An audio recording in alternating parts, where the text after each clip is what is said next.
Hello, good morning all the students of BSc second year. आज हम electronics की class के अंदर जो हमने लास्ट दो क्लासों में बायसिंग के बारे में पढ़ा था, जब बायसिंग के अंदर हम बाहर से जो वोल्टेज वोल्टमीटर के द्वारा हम आवेश वाहकों को एनर्जी देते थे, उस आधार के ऊपर प्लेन संधि के अंदर जो धारा बहती थी, उसी के अंदर उस धारा के कारण जो उसकी बैंड डायग्राम होंगे जिसके अंदर आप फर्मी लेवल को प्रदर्शित करेंगे, उसके बारे में पढ़ेंगे। मैंने आपको बायसिंग पढ़ाई थी, उसमें मैंने बताया था कि जब हम बाहर से वोल्टेज जोड़ते हैं तो युक्ति के अंदर जो धारा बनती है उसकी इस प्रकार की युक्ति को हम कैसे क्या बोलेंगे, इस प्रक्रिया को बायसिंग बोलेंगे। जिसमें अग्र बायस के अंदर मैंने आप लोगों को बताया था कि पी सिरे को हम किससे पॉजिटिव से तथा एन सिरे को नेगेटिव से जोड़ते हैं, उस वजह से बहुसंख्यक आवेश वाहकों के प्रवाह के कारण उसमें एक धारा बनती है। उसी के साथ उस धारा के कारण बहुसंख्यक आवेश वाहक अवश्य से पार करते हैं, जिस वजह से वहां पे धारा का मान बन गया। धारा के अंदर वृद्धि धीरे धीरे होती है जब हम बाहर से वोल्टमीटर के अंदर वोल्टेज को बढ़ाते हैं, तथा वहां पे जो धारा होती है वो बहुसंख्यक धारा होती है, या उसको हम बहुसंख्यक आवेश वाहक धारा बोलते हैं। उसी प्रकार से जब हमने उत्क्रम बायस पढ़ा था तो उसमें मैंने आप लोगों को बताया था कि आवश्यक पथ की मोटाई जो होती है वो बढ़ती है, क्यों बढ़ती है, और उससे पहले अग्र बायस में बताया था कि आवश्यक पथ की मोटाई कम होती है क्योंकि वहां पे बहुसंख्यक आवेश वाहक धीरे धीरे पार करना शुरू कर जाते हैं, जिस वजह से करंट बढ़ने के कारण और विद्युत क्षेत्र का मान कम हो जाता है। कम होने के कारण आवश्यक पथ की चौड़ाई धीरे धीरे कम होना शुरू होती है। उसी का उल्टा उत्क्रम बायस में क्या होगा, जब तक आप बाहर से उत्क्रम वोल्टेज को लगाते हो तो उस कंडीशन से बहुसंख्यक आवेश वाहक तो क्या होते हैं, बैटरी के वाले सिरे की तरफ गति से जाते हैं, लेकिन इसमें जो अल्पसंख्यक आवेश वाहक बैटरी से प्रतिकर्षित होने के कारण आवश्यक पथ को पार करना शुरू करते हैं, जिस वजह से क्या होता है, जब बहुसंख्यक आवेश वाहक परत के नजदीक से दूर रहते हैं, उस वजह से वहां पर अगतिशील धनात्मक दातायन तथा ऋणात्मक लाइन आयन बन जाते हैं और वहां से आवेश वाहकों की संख्या कम हो जाती है। तो कम उत्क्रम वोल्टेज के ऊपर क्या होता है, इसमें जो अल्पसंख्यक आवेश वाहक है वो तो पार करते हैं, और अगतिशील धनात्मक तथा ऋणात्मक आयनों के कारण वहां पे आवश्यक पथ की मोटाई धीरे धीरे बढ़ना शुरू हो जाती है। उस कंडीशन में करंट की जो मात्रा होती है वो कम होती है क्योंकि अल्पसंख्यक आवेश वाहकों की संख्या कम होती है, लेकिन जैसे ही हम इसके अंदर उत्क्रम वोल्टेज को बढ़ाते हैं तो उस वजह से क्या होता है, इसमें दो प्रकार के ब्रेकडाउन होते हैं। ब्रेकडाउन के कारण जो करंट एकदम से बढ़ जाती है, तो जिस ब्रेकडाउन में जिस वोल्टेज के ऊपर ये करंट का मान एकदम बढ़ता है उसको हम कैसे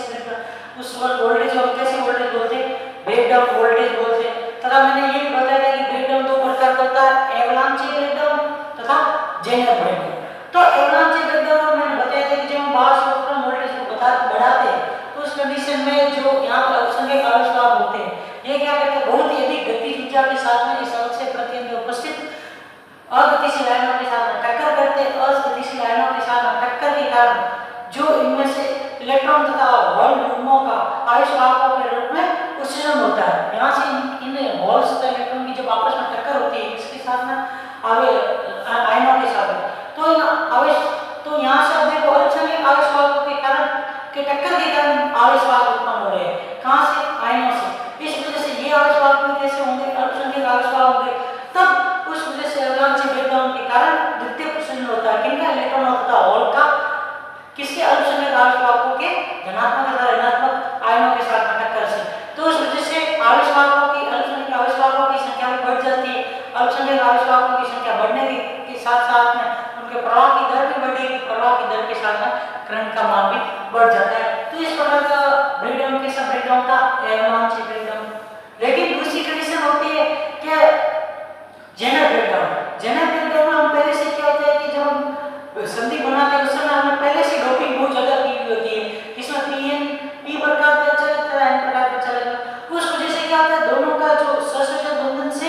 युक्ति बनती है, जो संधि बनती है उसके अंदर आवश्यक पथ की मोटाई जो होती है वो नॉर्मल डोपिंग की तुलना में कम होती है। इस कंडीशन के अंदर हम जब बाहर से थोड़ी सी वोल्टेज भी देते हैं तो उस कंडीशन में क्या होते हैं, जो अल्पसंख्यक आवेश वाहक है वो अधिक विद्युत क्षेत्र बल के साथ में क्या करते हैं, कम आवश्यक परत वाली इस पीएन संधि के अंदर इस आवश्यक पथ को पार करने के लिए क्या करते हैं, धनात्मक तथा ऋणात्मक आयनों के साथ टक्कर करते हैं। टक्कर के कारण यहाँ से कम आवश्यक मोटाई वाली परत से भी अल्पसंख्यक आवेश वाहकों का प्रोडक्शन होता है, तथा जब अल्पसंख्यक आवेश वाहकों की संख्या बढ़ती है तो उसमें क्या होता है, धारा का मान बढ़ जाता है। तो इस प्रकार का ब्रेकडाउन कैसा होता है, जेनर ब्रेकडाउन। तथा हम लोगों को दो चीजें याद रखनी थी कि अग्र बायस के अंदर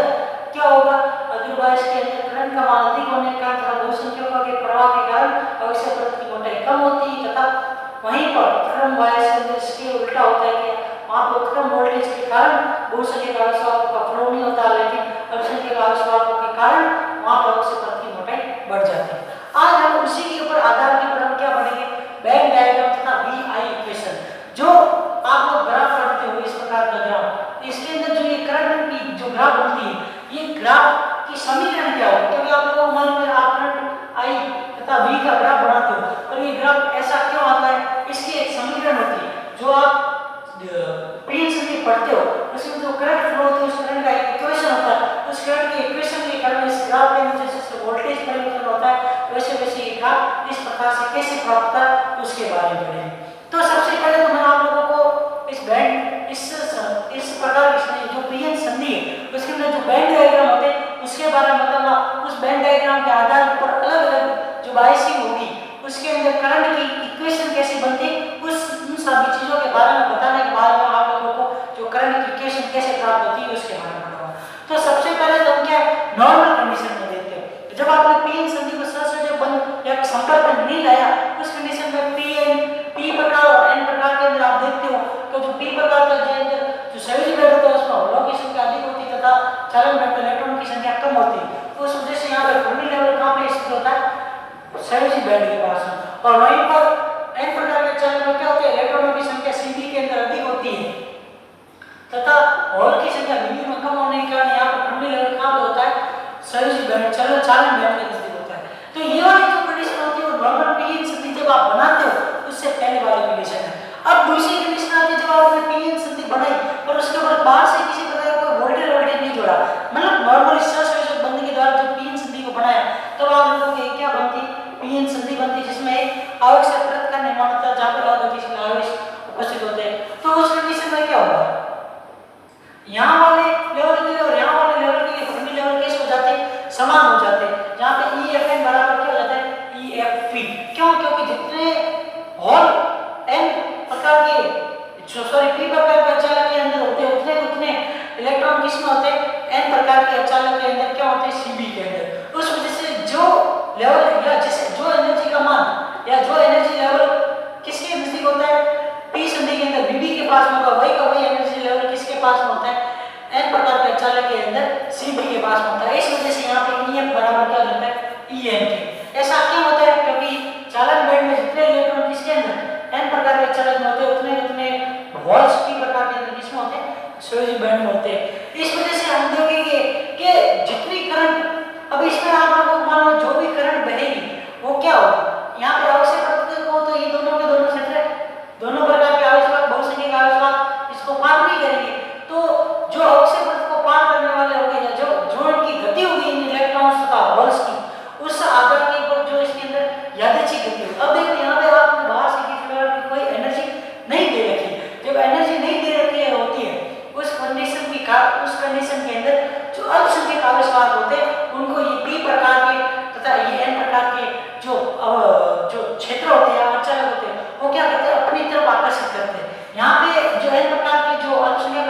इलेक्ट्रॉन्स होते हैं उनको क्या करता है, अपनी तरफ आकर्षित करता है, यहाँ के जो अल्पसंख्यक होल्स होते हैं उनको क्या करता है, p अपनी तरफ आकर्षित करता है। और जो बहुसंख्यक आवेशवाहकों के कारण जो करंट बनती है वो क्या बनती है, उन्हीं के अंदर जो उन्हीं की लेवल होते हैं उनके अंदर इनकी यादृच्छिक गति होती है, इनकी खुद की अलग से गति होती है, यहीं के इधर की तरफ की साइड में जहाँ पे ये है उधर की तरफ की साइड में जो उनकी गति होती है उनके कारण जो करंट बनती है वो I3 तथा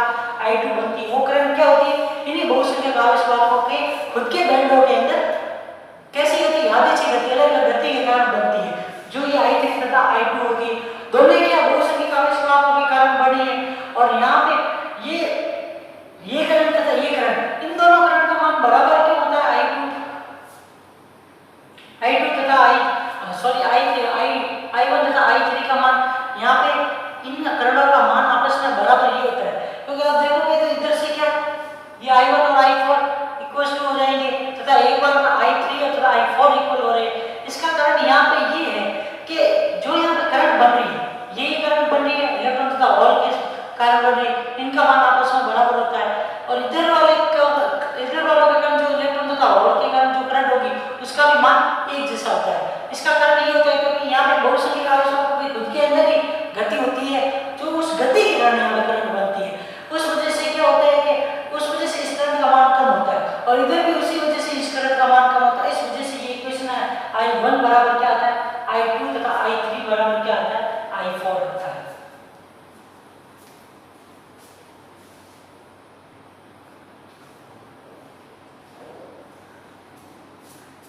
इनमें इन करंटों का बराबर होने का कारण ये है, अभी मैंने आप लोगों को बताया कि जिस प्रकार के आवेश होते हैं उसी प्रकार की करंट के कारण, मतलब जैसे कि यहाँ पे जैसी गति होगी इनकी गति होगी, यहाँ पे जैसी इनकी गति होगी, उनके कारण भी इनकी करंट क्या होती है आपस में बराबर होती है।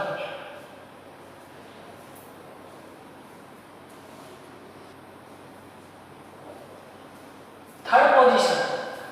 पोजीशन कौन सी है? बैंड चित्र जब पीएन संधि को हमने कैसा किया अग्रभ्यास, मतलब एक सिरा पॉजिटिव सिरे से जोड़ा और दूसरा सिरा नेगेटिव सिरे से जोड़ा। अब यहाँ पे देखोगे तो यहाँ पे आवश्यक परत की मोटाई कम क्यों है? यहाँ पे आवश्यक परत की मोटाई कम इसलिए होती है क्योंकि आपने जो बाहर से वोल्टेज दिया होता है उस वजह से क्या होता है यहाँ पे आवेश वाहकों को अधिक एनर्जी मिलती है। अधिक एनर्जी मिलने के कारण बहुसंख्यक आवेश वाहक क्या होते हैं एक तरफ से दूसरी तरफ फ्लो करते हैं। जब एक तरफ से दूसरी तरफ ये आवेश वाहक फ्लो करते हैं उस वजह से क्या होता है करंट की मात्रा बढ़ जाती है। करंट की मात्रा बढ़ने के कारण जो यहाँ पे ये बैंड होता है, यहाँ पे जो ये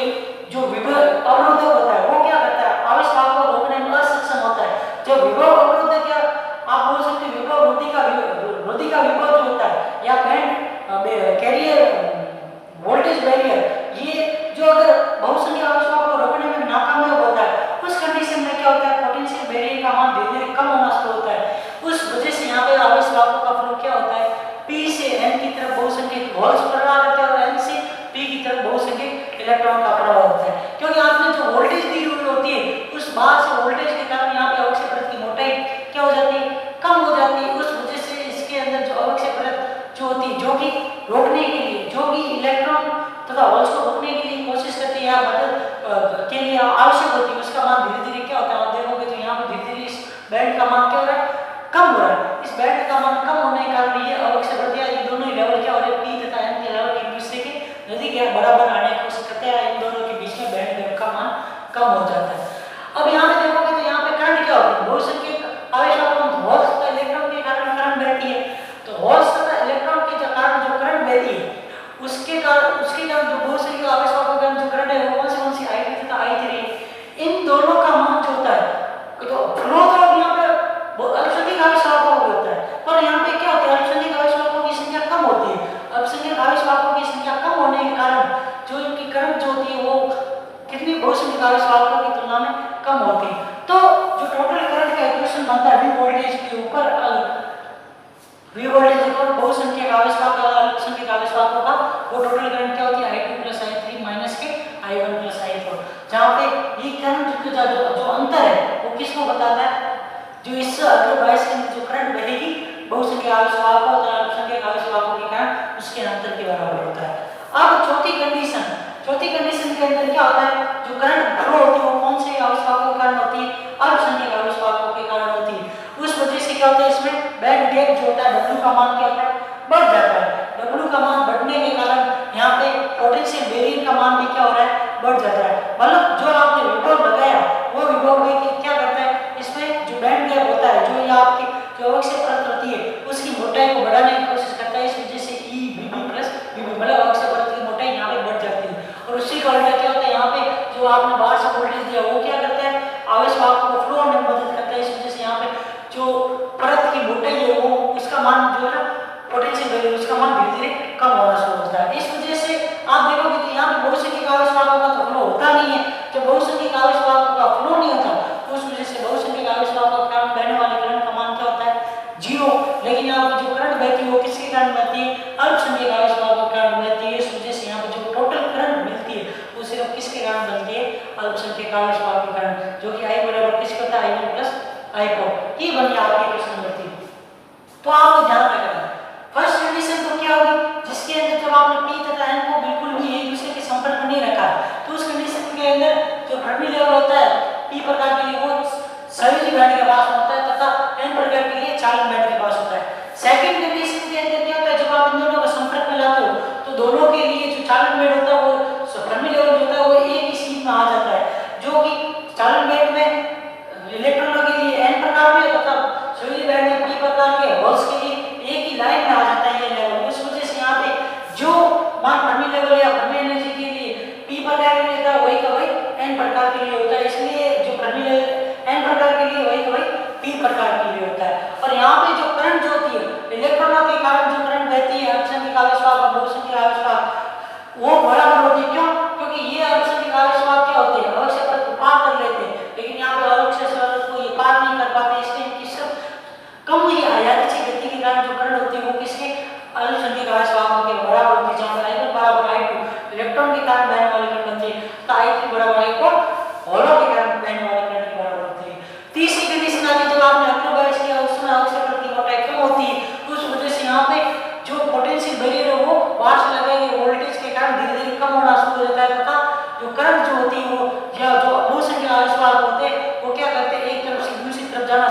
करंट का फ्लो होता है तथा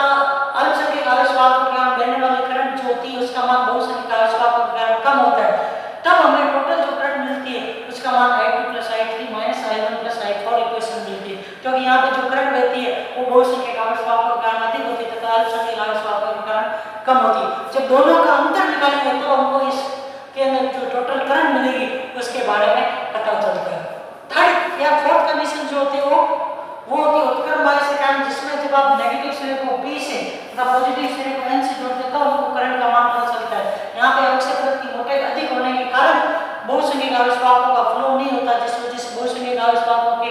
कारण जो करंट होती है उसका मान 0 होता है। लेकिन यहाँ पे अल्पसंख्यक आवेश वाहक अवश्य परत को पार करते हैं, उस वजह से इलेक्ट्रॉन तथा होल के कारण जो करंट मिलती है उसकी टोटल करंट I किसके बराबर I1 + I4 के बराबर होती है। अब इसी के अंदर हम आगे की तरफ कंटिन्यू चलेंगे, जिसमें हम आगे अभी हमने जब ये ग्राफ पढ़ा था इसमें चर घातांकी के रूप में क्या हो रही है करंट बढ़ती तथा घटती है, उसी के आधार पर हम आगे की तरफ इसके अंदर जो इन वेन डायग्राम्स या इस पीएन संधि के अंदर अलग-अलग बायसिंग पर जो करंट इक्वेशन मिलेगी उसके बारे में पढ़ेंगे।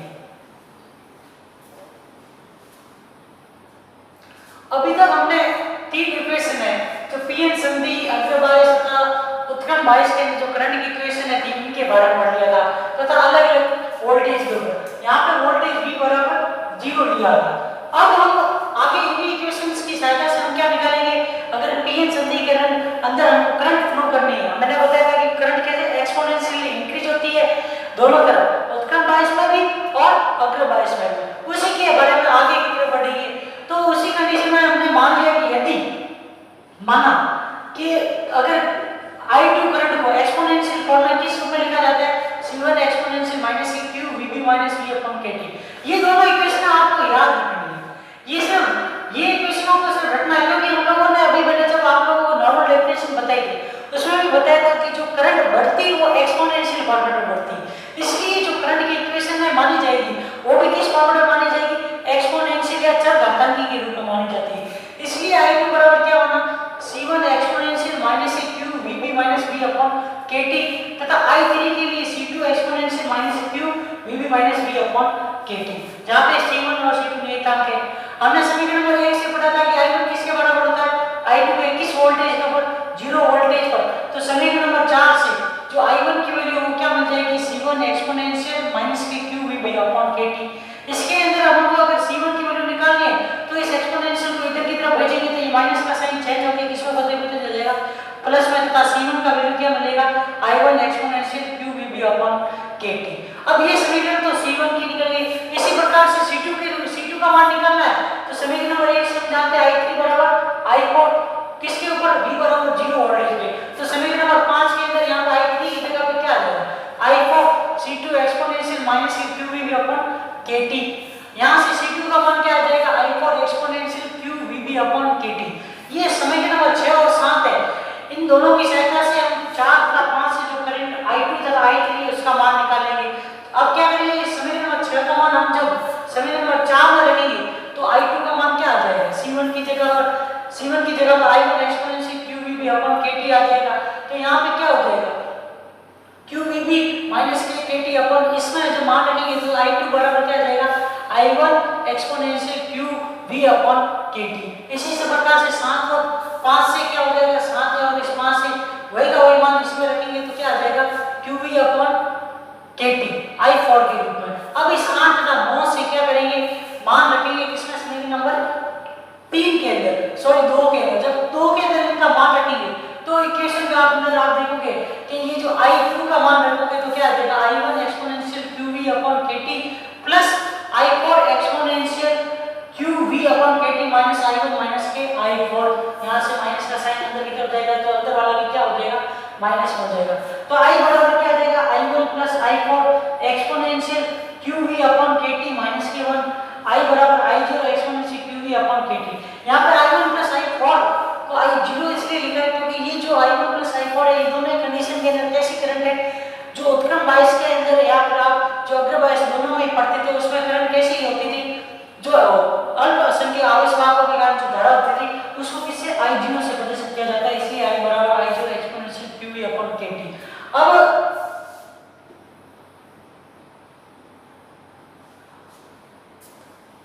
अब इस इक्वेशन के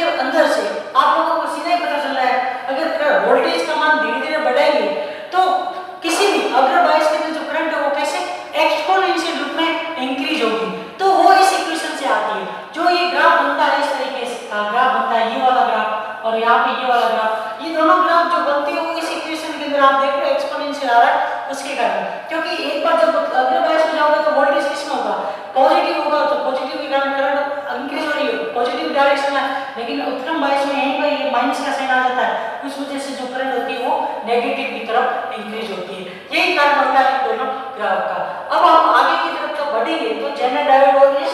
इन पी संधि का जिन जिन उपकरणों के अंदर यूज होता है